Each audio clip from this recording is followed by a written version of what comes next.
चुपके से कोई आएगा।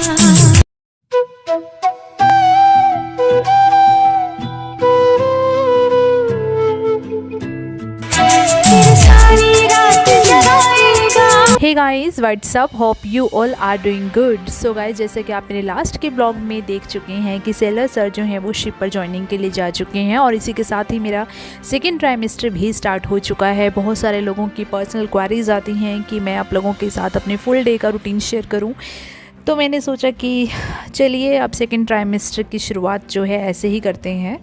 अपने फुल डे का रूटीन मैं आप लोगों के साथ शेयर करती हूँ कि मैं अब प्रेगनेंसी के टाइम पर मेरा किस तरीके से डे जो है वो जा रहा है।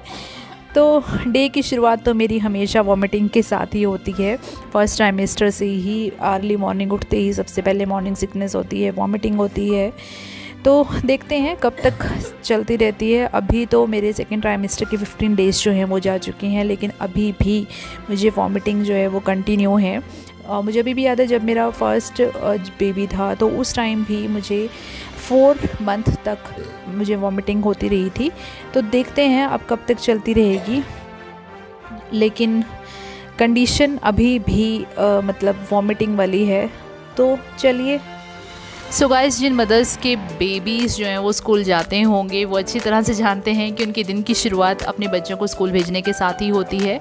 तो यहाँ पर हमारे चैम्प का जो है वो पानी गर्म हो चुका है और अभी चैम्प लेटा हुआ है जब तक मैं इसका लंच बॉक्स रेडी कर लूँगी। और यहाँ पर इसका लंच बॉक्स जो है वो रेडी हो चुका है और लंच बॉक्स रेडी करने के बाद बस अब नन्नू का पैक करना बाकी है और बैग भी हमारा यहाँ पर पैक हो चुका है। और अब हमारा चैम्प जो है वो नहा कर बाहर आ चुका है, इसकी ड्रेस रेडी हो चुकी है। अब जा रहा है सारंग स्कूल। और यहाँ पर ये हमारी पेट कैट डेली रेडी हो जाती है। इसको पता है कि सारंग के स्कूल जाने का टाइम है तो इसको फीड देकर जाएगा, तो बस अपना वही काम ये निपटा रहा है। और सारंग को मॉर्निंग के टाइम पर जो है वो डैडी जी छोड़ने जाते हैं, तो अभी डैडी जी के साथ ही सारंग स्कूल जा रहा है। सो गाइस, अभी बज चुके हैं सुबह के 8:45 और आज मैं बनाने वाली हूँ गोभी का पराठा। और जैसे कि आप सभी जानते हैं, गोभी के पराठे के लिए सबसे पहले हमें गोभी को ग्रेट करना पड़ेगा और इसके लिए मैंने ग्रेटर ले लिया है जिसकी हेल्प से मैं अपनी गोभी को ग्रेट कर लूँगी। और यहाँ पर मॉर्निंग में मेरी और मम्मी की हमेशा ब्रेकफास्ट के टाइम कुछ ना कुछ डिस्कशन चलती रहती है और आज की डिस्कशन हमारी गोभी के ऊपर है, गोभी का हम क्या क्या कर सकते हैं। और मेरी गोभी जो है वो ग्रेट हो चुकी है। अब मैं अपना जो भी हम बहुत सारे लोग मिर्च, अदरक, हरा धनिया, ये मुझे गोभी के पराठे में चाहिए ही होता है। और अभी जब से प्रेगनेंसी हुई है तो स्पाइसी खाने का मन करता है, तो बस वही सब चल रहा है यहाँ पर। और यहाँ पर मेरा गोभी का पराठा हो चुका है रेडी। तो अभी हम करेंगे पहले अपना नाश्ता।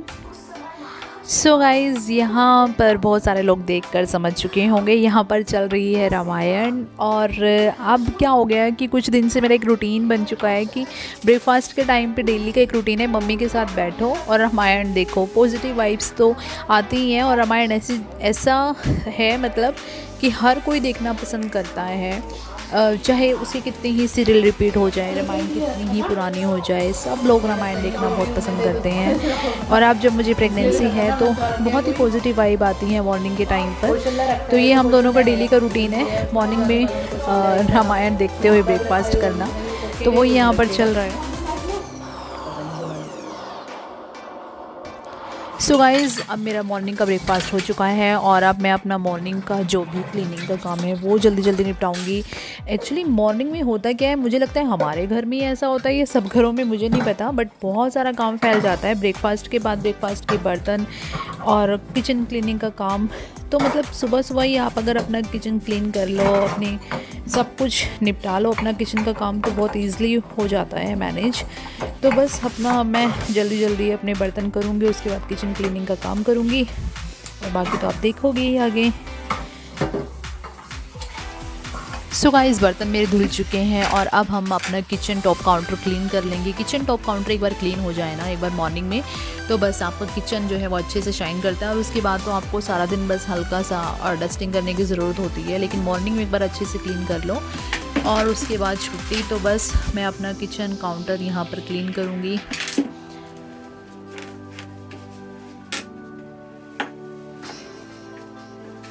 सो गाइस, किचन क्लीनिंग का काम आप देख सकते हैं। मेरा किचन क्लीनिंग का काम जो है वो कंप्लीट हो चुका है और अब आप मेरी किचन यहाँ पर देख सकते हैं जो कि पूरी तरह से अब क्लीन है।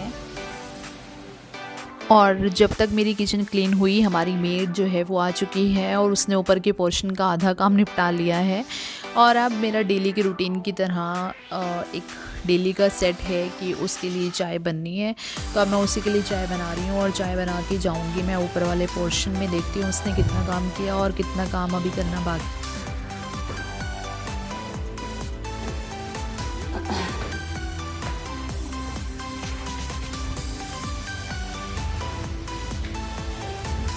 चाय ले ले इसी के बाद। और मैं आ चुकी हूँ टॉप फ्लोर पर और यहाँ पर आज चलेगी रूफ़ की क्लीनिंग। एक्चुअली हमारा एक रूटीन मैंने सेट कर रखा है कि वीक में 2 बार जो है वो रूफ़ की क्लीनिंग होनी है। तो बस आज क्लीनिंग डे है, रूफ़ का क्लीनिंग चल रही है और मैं अंदर देख लेती हूँ जिम की डस्टिंग, क्योंकि जिम की भी काफ़ी दिन से डस्टिंग नहीं हुई है। तो बस मैं जिम की जब तक डस्टिंग देख लूँगी। और ये टेबल ना, जब से ये गए हैं बेंच प्रेस की टेबल यहीं पर है, तो अब जब से मुझे प्रेगनेंसी हुई है तो मैंने तो बेंच प्रेस अपनी बंद कर रखी है, तो इसलिए मैंने सोचा है टेबल यहाँ से हटा दूँ, क्योंकि मैं अब डंबल वगैरह से या फिर पुशअप्स कर लेती हूँ, तो इसलिए टेबल मैंने यहाँ से हटाई। और बहुत सारे लोग कहेंगे कि वेट क्यों उठाया, तो मैं आप लोगों को पहले ही बोल चुकी हूँ कि हम लोग जो हैं पहले से हमें पता है कि किस पोस्चर में हमें जो है वेट लिफ्ट करना है, कैसे करना है, तो उसी टेक्निक को यूज़ करके मैंने यहाँ पर अपना बेंच जो है हटाया है। So please don't mind it.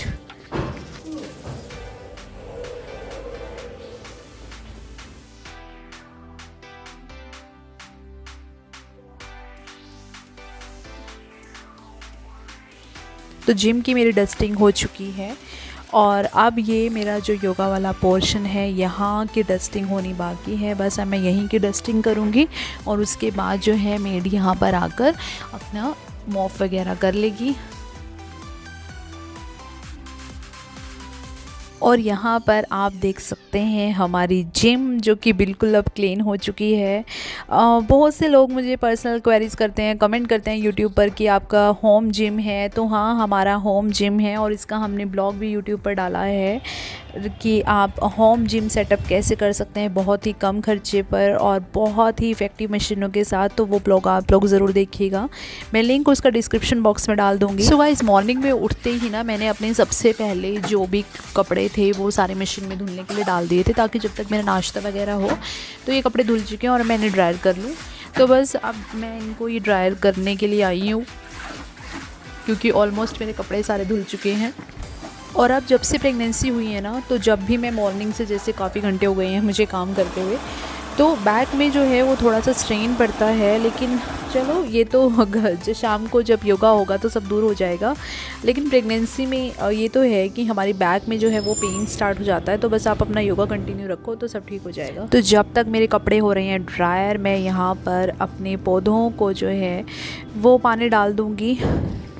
तो बस चलिए, अपने पौधों को पहले हम फीड करा देते हैं। सो गाइस, मेरे कपड़े हो चुके हैं अब ड्रायर और चलिए इन्हें अब, क्योंकि रूफ़ पर भी डालना है, तो बस अब मैं ड्रायर में से निकाल कर इन्हें रूफ़ पर लेकर जाऊंगी। और अब रूफ़ पर जाने से पहले मैं लूँगी यहाँ अपना वाटर ब्रेक। तो गाइस, जैसा कि आपने अभी देखा कि आप कितना ही काम कर रहे हो, कितना ही बिज़ी हो, बट अपने लिए 10 से 15 मिनट ज़रूर निकालो फॉर अ वाटर ब्रेक। आपको अपना वाटर जो है वो अच्छे से इनटेक करना है, क्योंकि सेकेंड मंथ ऑफ प्रेगनेंसी में क्या होता है कि हमारे बच्चे का साइज़ बढ़ रहा होता है, बेबी का साइज़ बढ़ रहा होता है। तो ऐसे में फ्लूइड की बहुत ज़्यादा ज़रूरत होती है, ताकि बच्चा जो है वो अच्छे से ग्रो कर पाए, उसे अच्छे से मूवमेंट जो है वो अच्छे से वो मूवमेंट कर पाए। तो ऐसे में आपको फ्लूइड जो है वो अच्छे से इनटेक करते रहना है, अपना वाटर अच्छे से लेते रहना है। कुछ केसेस में डॉक्टर ग्लूकोज भी सजेस्ट कर देती हैं, जूस वगैरह सजेस्ट करती हैं, तो वो सब आप ले सकते हैं। बट मैं अभी, क्योंकि जो जूस वगैरह है उसमें भी शुगर का इनटेक बहुत ज़्यादा रहता है, तो इस वजह से मैं जूस वगैरह इग्नोर करके ही चलती हूँ। मैं जितना हो सकता है, मैंने अपनी ये वाटर बॉटल लगा रखी है और मेरा ये एम रहता है कि दिन में मैं ये जो है अपनी बोतल, मेरी 3 बोतल ये ईज़िली फिनिश हो जाती हैं शाम को जिम जाने से पहले तक। उसके बाद जिम में 1 बोतल होती है और रात में 1, मतलब 4 से 5 बोतल जो हैं ये मैं लेती हूँ डेली। अपना ऐसा मैंने रूटीन बना रखा है ताकि बेबी को फ्लूइड की बिल्कुल भी कमी ना हो। सो अब मैं अपने जो है वो कपड़े फैलाने के लिए रूफ़ पर आ चुकी हूँ और आज ना मॉर्निंग से पता नहीं क्या है, मॉर्निंग से ही बहुत ज़्यादा हवा चल रही है, तो बस अपना ध्यान से अपने कपड़े फैलाएंगे और बाकी आप जुड़े रहिए फिट फैमिली के साथ, क्योंकि बहुत सारे लोग कहते हैं कि बहुत इजी होता है जिम करना, एक्सरसाइज करना, घर के काम के साथ करो ना, तब पता लगता है हमें तो घर के काम से फुर्सत नहीं मिलती। तो भाई टाइम निकालेंगे तो सब कुछ फुर्सत मिलेगी, आपका घर का काम भी होगा, आपके बच्चों का भी खाना पीना पढ़ाई का होगा, सब कुछ होगा। तो बस अपना टाइम मैनेजमेंट की ज़रूरत है और कुछ नहीं है, और थोड़ा सा माइंड सेट करने की ज़रूरत है। सो गाइस अभी बज चुके हैं दोपहर के 1 और अभी सारंग के स्कूल से छुट्टी का टाइम हो चुका है। तो अब मैं रेडी हो रही हूँ उसको स्कूल से लाने के लिए, और ये है उसके स्कूल का गेट पास। तो बस अभी हम रेडी होंगे और फिर जाएंगे अपने जैम को उसके स्कूल से लाने के लिए। तो चलिए चलते हैं। और हाँ, एक बात और बता दूं कि मैं सारंग को स्कूल से लाने के लिए जो है वो स्कूटी पर ही जाती हूँ। बहुत सारे लोग कहेंगे कि स्कूटी पर सेफ़ नहीं होता in pregnancy, but if you are physically strong and if you are comfortable in your pregnancy then you can definitely go. So अब आ चुका है सारंग स्कूल से और अब उसको चाहिए अपना लंच। तो और आज मैं अपने बेटे के लिए बनाने वाली हूँ खिचड़ी। एक्चुअली खिचड़ी जो है वो जब से पैदा हुआ है ना, जब से उसका फेवरेट फूड है, तो उसको दिन में तीनों में से किसी एक टाइम तो खिचड़ी चाहिए ही होती है। तो बस मैं उसके लिए भी खाना यहाँ पर बना रही हूँ। तो ये हैं हमारे राजा जी जो स्कूल से आ चुके हैं, और स्कूल से आते ही इनका टीवी स्टार्ट हो जाता है और अब अपना ये फेवरेट फूड टीवी को देखते हुए अच्छे से एंजॉय कर रहा है। और इस टाइम इसको कोई सुध-बुध नहीं है, कोई इसको क्या कह रहा है, कोई क्या बात कर रहा है, बस ये मगन है टीवी को देखते हुए, अपना खाने का मज़ा ले रहा है। सो गाइज़ अभी बज चुके हैं शाम के 5:30 और अब मैं आ चुकी हूँ अपने जिम में। तो सबसे पहले मैं यहाँ पर वार्म अप कर रही हूँ। आप लोग भी, मैंने अपनी जितनी भी एक्सरसाइज की वीडियोस हैं मैंने बताया है कि वार्म अप जो है वो बहुत ही ज़रूरी है, चाहे आप वेट लिफ्टिंग करते हैं चाहे नहीं करते हैं, पहले बॉडी को हीट अप करना बहुत ज़रूरी है। तो अभी मैं यहाँ पर सबसे पहले अपना वार्म अप करूँगी और उसके बाद मेरा जो भी सेकेंड ट्राइमेस्टर का जो रूटीन अभी मैंने बनाया है वर्कआउट का, वो आप लोग आकर चल कर देखेंगे। सो गाइस हमारी फर्स्ट एक्सरसाइज होगी साइड लेग स्क्वाट्स। और साइड लेग स्क्वाट्स के लिए आपको पोस्चर का अच्छे से ध्यान रखना है। आपको करना कैसे है, देखिए, सबसे पहले अपने राइट टो को जो है वो आउट की तरफ रखेंगे और उसके बाद हम स्क्वाट्स की पोजीशन में आएंगे। पंजों को जो है आपको अपने बाहर की तरफ रखना है। जिस तरफ अगर आप लेफ़्ट साइड जा रहे हैं तो लेफ़्ट साइड आपको आउट रखनी है अपना फीट, और अगर राइट साइड जा रहे हैं तो राइट साइड जो है अपने फीट को आउटर की तरफ रखते हुए आपको स्क्वाट्स की पोजीशन में जाना है। बहुत ही कंफर्टेबल तरीके से करेंगे हम। सेकेंड एक्सरसाइज होगी हमारी बटरफ्लाई पॉज। तो आपको बटरफ्लाई एक्सरसाइज के लिए करना क्या है, अपने दोनों फीट को जोड़ लेना है, आपस में एक दूसरे के आमने सामने रखना है और उसके बाद अपनी लेग्स को अप एंड डाउन पोजीशन में लाना है। तो आपके अब क्योंकि मेरा सेकेंड ट्राइमेस्टर स्टार्ट हो चुका है तो आपके जो सर्विक्स एरिया है तो उसके लिए फ्लोर एक्सरसाइज बहुत ही इंपॉर्टेंट एक्सरसाइजेज हैं। तो ये एक्सरसाइज जो है वो बहुत इंपॉर्टेंट है फॉर नॉर्मल डिलीवरी और आपके सर्विक्स एरिया को ओपन करने के लिए। वन मोर इम्पॉर्टेंट, आप यहाँ पर मुझे देख सकते हैं कि जब मैं यहाँ पर जब मुझे खड़ा होना है तो मैंने सहारा लेके मैं उसके बाद मैं स्टैंड अप पोजीशन में आई हूँ। आपको डायरेक्ट खड़ा नहीं होना है, आपको सहारा लेकर खड़ा होना है ताकि टमी एरिया पर कोई भी प्रेशर ना आए। गाइज़ प्रेगनेंसी में होता क्या है कि जब हम वर्कआउट करते हैं तो ब्रीदिंग प्रॉब्लम बहुत ज़्यादा रहती है, बार बार सांस चढ़ते हैं। तो ऐसे में हमें जो है इनहेल एक्सेल का अच्छे से ध्यान रखना है, जो कि मैं आफ्टर एवरी एक्सरसाइज प्रेगनेंसी में ध्यान रखती हूँ इनहेल एक्सेल टेक्निक का। सो गाइज़ अभी मैं यहाँ पर करूँगी सूर्य नमस्कार। और सूर्य नमस्कार हमें कैसे करना है, किस तरीके से करना है, इसके लिए मैं अलग से आप लोगों के साथ एक ब्लॉग शेयर करूँगी, क्योंकि हमें इनहेल एक्सेल टेक्निक का पूरा ध्यान रखना है। और अब जबकि प्रेगनेंसी है तो सूर्य नमस्कार में टोटल 12 आसन होते हैं, जो कि प्रेगनेंसी के टाइम पर थोड़े से अलग तरीके से किए जाते हैं। जब हम नॉन प्रेग्नेंट नहीं होते हैं तो उस टाइम पे सूर्य नमस्कार करने का तरीका अलग होता है, लेकिन अब जब प्रेगनेंसी है तो बहुत ही ध्यान से हमें सूर्य नमस्कार करना होता है। तो इसके लिए मैं अलग से आप लोगों के साथ एक ब्लॉग शेयर करूंगी, क्योंकि ये मेरे फुल डे के रूटीन का ब्लॉग है, मेरे एक्सरसाइज का ब्लॉग नहीं है, इसलिए मैं यहाँ पर ऐसा एक्सप्लेन नहीं कर रही हूँ। लेकिन आप लोगों के साथ जल्द ही मैं इसका ब्लॉग भी शेयर करूँगी कि कैसे प्रेगनेंसी के टाइम पर आप लोगों को सूर्य नमस्कार करना है बहुत ही इफ़ेक्टिव वे में। आज का मेरा वर्कआउट जो है वो मैं मिक्स वर्कआउट कर रही हूँ, फुल बॉडी के लिए वर्कआउट कर रही हूँ।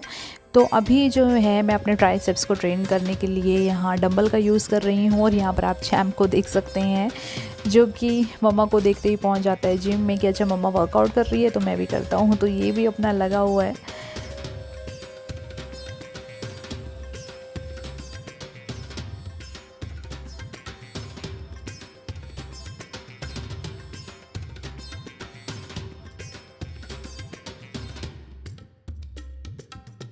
सो गाइज़ अभी बज चुके हैं शाम के 7, और जैसा कि आप मेरी लास्ट की क्लिप में देख चुके हैं, मेरी एक्सरसाइज जो है वो हो चुकी है और सारंग की स्टडी का टाइम अब हो गया है। तो अब सारंग की स्टडी यहाँ पर चल रही है। जो मेरी जैसी मदर्स होंगी जिनके 5 से 6 साल के बच्चे होंगे वो जानती होंगे कि इस एज के बच्चों को स्टडी कराना बहुत ही मुश्किल है। इनको खेल खेल में लगा के स्टडी कराना पड़ता है। आप बिल्कुल भी हार्ड नहीं हो सकते बच्चों के साथ। कलर्स की रिगार्डिंग कि प्राइमरी कलर कौन से होते हैं, सेकेंडरी कलर कौन से होते हैं, और जब हम प्राइमरी कलर्स को मिक्स करते हैं तो कौन सा सेकेंडरी कलर बनता है। तो आप भी माइंड लगाइए और बताइए आंसर। कलर तो मैं दे दूंगी, लेकिन वैसे बताओ जब हम रेड और येलो को मिक्स करते हैं तब क्या बनता है? ऑरेंज। ऑरेंज। जब हम येलो और ब्लू को मिक्स करते हैं तब क्या बनता है? पर्पल। ग्रीन। अब रह गया ये, जब रेड और ब्लू को मिक्स करते हैं तो क्या बनेगा? पर्पल। पर्पल। बाकी नन्नू। और यहाँ जब तक सारंग अपनी स्टडी कंप्लीट कर रहा है, जब तक मैं अपने जो भी मैंने कपड़े दिन में वॉश किए थे वो आप लोगों ने देखे, वो उन सब को मैं अब रख रही हूँ। उन सबको एक जगह सेटल करके रखना है, तो बस अब मैं वही कर रही हूँ। और जब तक मैं अपने क्लॉथ सेटल कर रही थी तब तक सारंग की स्टडी चल रही थी साइड बाय साइड। और बीच बीच में वो आकर मम्मा के पास आकर अपना वर्क चेक करा रहा था कि मम्मा देख लो कोई मिस्टेक तो नहीं है, सब ठीक है। तो बस यहाँ पर मेरा काम भी चल रहा है घर का, और बेटे की स्टडी भी चल रही है। बस एक साथ अब हम अपना काम ऐसे ही फिनिश कर लेंगे। सो गाइज़ आज शाम को बनेगी डिनर में भिंडी, और यहाँ पर मैं अब भिंडी कट कर रही हूँ। भिंडी की सब्ज़ी आज हम अपने डिनर में बनाने वाले हैं। और यहाँ पर मेरी भिंडी जो है वो अब कट चुकी है, और यहाँ पर प्याज एंड भिंडी आप दोनों ही कटी हुई देख सकते हैं। बस अब हम सब्ज़ी रेडी करेंगे अपनी। अब गाइस बहुत सारे लोग ना यहाँ पर मेरी पैन को, जिसमें ये मैं सब्ज़ी रेडी कर रही हूँ, बहुत सारे लोग कहेंगे कैसी पैन यूज़ की है, बहुत ही पुरानी, बहुत ही ओल्ड लग रही है। तो मैं एक चीज़ बता दूँ कि जब भी हम कोई ऐसी सब्ज़ी बनाते हैं ना, लाइक जिसमें भिंडी और ये जो सूखी सब्ज़ी होती है विदाउट ग्रेवी जो सब्ज़ी होती है, वो ऐसे बर्तन में बहुत ही अच्छी बनती है, बहुत ही अच्छा टेस्ट आता है उनका, एक नेचुरल सा टेस्ट आता है, एक जैसे बारबेक्यू वाला टेस्ट आता है। तो मैं तो ना इसमें ही रेडी करती हूँ ये वाली सब्ज़ी। सो गाइज़ प्याज जो है वो मेरा रोस्ट हो चुका है, और बस अब हम अपने मसाले ऐड कर लेंगे, जिसमें हल्दी, नमक और मिर्च, लाल मिर्च वगैरह ये सब ऐड करेंगे। इससे ज़्यादा मैं मसाले ऐड नहीं करती, क्योंकि अभी वैसे भी प्रेगनेंसी है, और रात के टाइम पे मैं ऑलरेडी बता चुकी हूँ कि एसिड बनता है, नहीं खाया जाता है, और वैसे भी रात के टाइम लाइट ही खाना अच्छा लगता है। और यहाँ पर अब सारंग के भी डिनर की फरमाइश आ चुकी है। सारंग खाना चाहता है पनीर के पकोड़े, और बस अब मैं उसी के लिए यहाँ पर ऑयल ऐड कर रही हूँ अपनी पैन में, और उसके लिए बनाऊँगी चीज़ के पकोड़े। पनीर के पकोड़े बनाने के लिए अब मैं यहाँ पर पनीर के थोड़े बड़े स्लाइसेस जो हैं वो कट कर लूँगी, क्योंकि सारंग को ना पनीर के बड़े स्लाइसेस ही पसंद है जब वो पकोड़े खाता है, तो उसको वही है कि बड़े बड़े स्लाइसेस मैं यहाँ पर कट कर रही हूँ। यहाँ पर जब तक मेरी सब्ज़ी रेडी हो रही है, साइड बाय साइड मैं सारंग के लिए पनीर के पकोड़े भी रेडी कर लूँगी। और बस यहाँ पर मम्मी और मेरी कोई डिस्कशन चल रही है, बहुत ही सीरियस वाली डिस्कशन यहाँ पर हो रही है।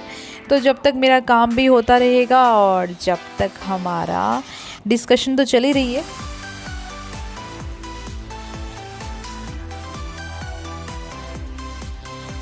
और ये हो चुके हैं नन्नू के पकोड़े रेडी और अब बस हमारा चैम्प अपना डिनर करेगा। और यहाँ पर डैडी जी जो न्यूज़ देखते देखते अपना डिनर यहाँ पर एंजॉय कर रहे हैं। बस अब डैडी का डिनर हो जाएगा finish. So guys this is my whole day routine during second trimester और अभी बज चुके हैं रात के 9:30 और अब हो चुका है चैम्प के सोने का टाइम, क्योंकि चैम्प को जाना होता है 7:30 स्कूल में और वो दिन में बिल्कुल भी नहीं सोता है, तो ऐसे बच्चे की नींद पूरी होना भी ज़रूरी है। तो बस अब उसको मैं सुलाने जाऊंगी। और आज का ब्लॉग एंड करने से पहले मैं आप लोगों को अगली वीडियोस के बारे में बता दूं कि मेरी अगली वीडियोस जो होंगी वो होंगी सिम्टम्स ड्यूरिंग सेकेंड ट्राइमेस्टर और वर्कआउट जो भी मेरे होंगे वो तो मैं आप लोगों के साथ शेयर करूंगी ही, जैसा कि मैंने फर्स्ट डे प्रॉमिस कर दिया था जिस दिन प्रेगनेंसी कंफर्म हुई थी कि सारी वर्कआउट की वीडियोस शेयर करूंगी। और बहुत कुछ फीमेल्स जो हैं आज नई इस चैनल पर आए हैं, आई नो। तो अगर आप प्रेग्नेंट हैं तो मैं आप लोगों के लिए एक बहुत ही ज़रूरी जो है वो चीज़ बताना चाहूँगी कि मैंने अपने इसी चैनल पर वर्कआउट ड्यूरिंग फर्स्ट ट्राइमेस्टर जो है वो शेयर कर दिया है, सिम्टम्स बता दिए हैं। किसी को अगर थायराइड की प्रॉब्लम है तो वो भी मैंने शेयर किया है उसके ऊपर। और सबसे ज़रूरी चीज़ कि प्रेगनेंसी में अगर हम वर्कआउट करते हैं तो उसके क्या बेनिफिट हैं वो भी मैंने शेयर किए हैं, तो वो वीडियो आप ज़रूर देखिएगा। तो बस आज के लिए इतना ज्ञान काफ़ी है, ज़्यादा ज्ञान की बातें नहीं करते हैं, आगे के लिए बचा लेते हैं। जब तक के लिए good night, take care, sweet dreams.